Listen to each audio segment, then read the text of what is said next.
Shalom saudara yang dikasihi Tuhan Yesus Kristus. Selamat pagi, salam sejahtera buat saudara semua dimanapun saudara berada. Damai dan sukacita oleh Roh Kudus melimpah senantiasa dalam hati dan kehidupan saudara semua. Sebelum kita mendengarkan renungan firman Tuhan, mari sama-sama kita siapkan hati dan berdoa. Bapa kami yang di sorga, Bapa di dalam nama Tuhan Yesus Kristus, kami mengucap syukur oleh karena penyertaan-Mu di sepanjang malam hingga pagi hari ini. Kami bersyukur untuk perlindungan dan berkat-Mu. Dan kalau saat ini kami ada lagi, semua itu karena kemurahan Tuhan. Kami percaya ada maksud dan rencana Tuhan yang baik dan indah bagi kami. Saat ini ya Tuhan, kami mau mendengarkan kebenaran firman-Mu. Berbicaralah kepada setiap kami, jamah hati kami, buatlah kami mengerti akan kehendak-Mu. Dalam nama Tuhan Yesus kami berdoa. Haleluya. Amin. Saudara yang dikasihi Tuhan, ayat renungan kita pada saat ini terdapat di dalam Kisah Para Rasul pasal 16 ayat 9-10. Tertulis demikian. Pada malam harinya, tampaklah oleh Paulus suatu penglihatan. Ada seorang Makedonia berdiri di situ dan berseru kepadanya. Katanya, "Menyeberanglah kemari dan tolonglah kami." Setelah Paulus melihat penglihatan itu, segeralah kami mencari kesempatan untuk berangkat ke Makedonia. Karena dari penglihatan itu, kami menarik kesimpulan bahwa Allah telah memanggil kami untuk memberitakan Injil kepada orang-orang di sana.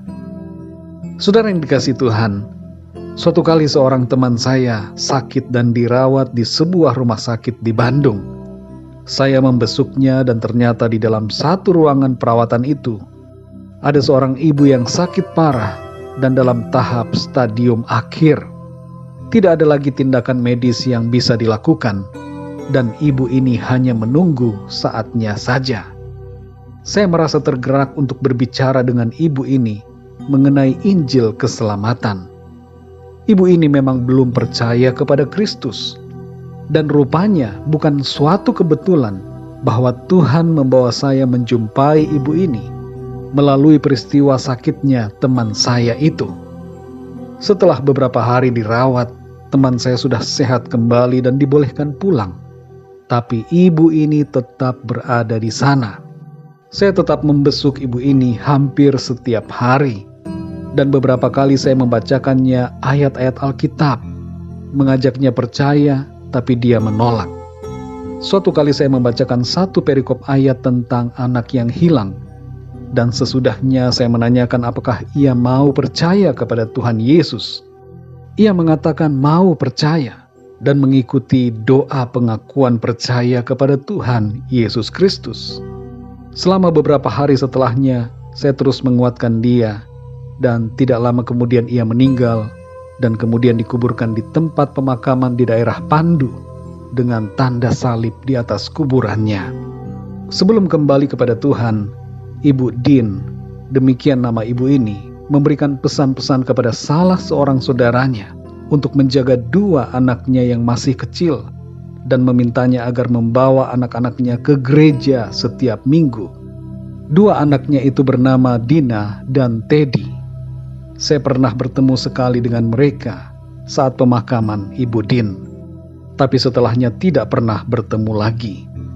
Kalau ada di antara saudara yang mendengar renungan ini saat ini adalah Dina dan Teddy, saya ingin sekali menyampaikan bahwa ibu kalian mengalami kelahiran baru ketika ia berada di rumah sakit. Ia telah percaya kepada Tuhan Yesus dan sudah menerima keselamatan dan kehidupan kekal dari Tuhan.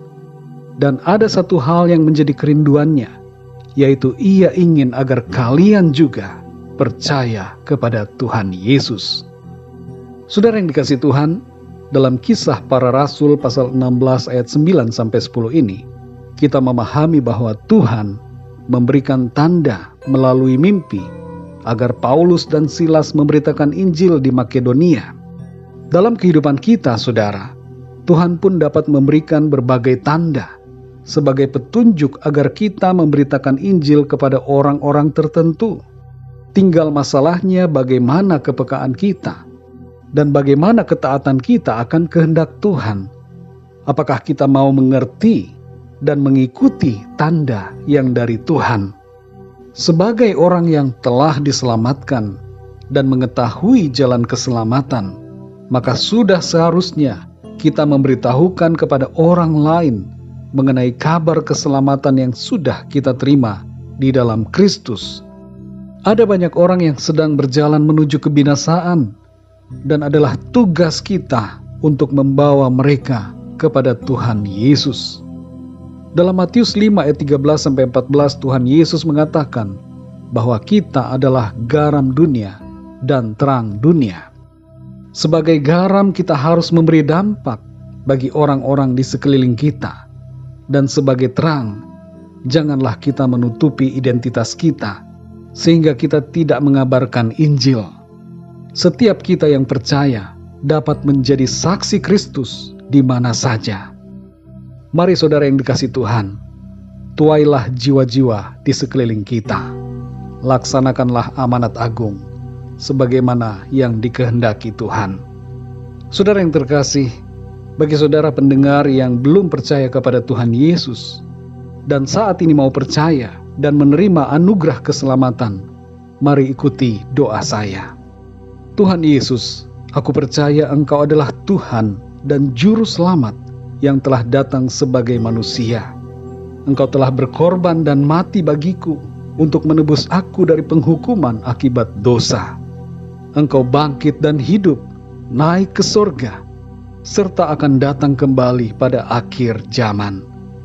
Ampunilah dosaku ya Tuhan, layakkanlah aku dan terimalah aku. Pimpinlah hidupku mulai saat ini. Amin. Bagi saudara semua pendengar renungan ini, mari sama-sama kita berdoa.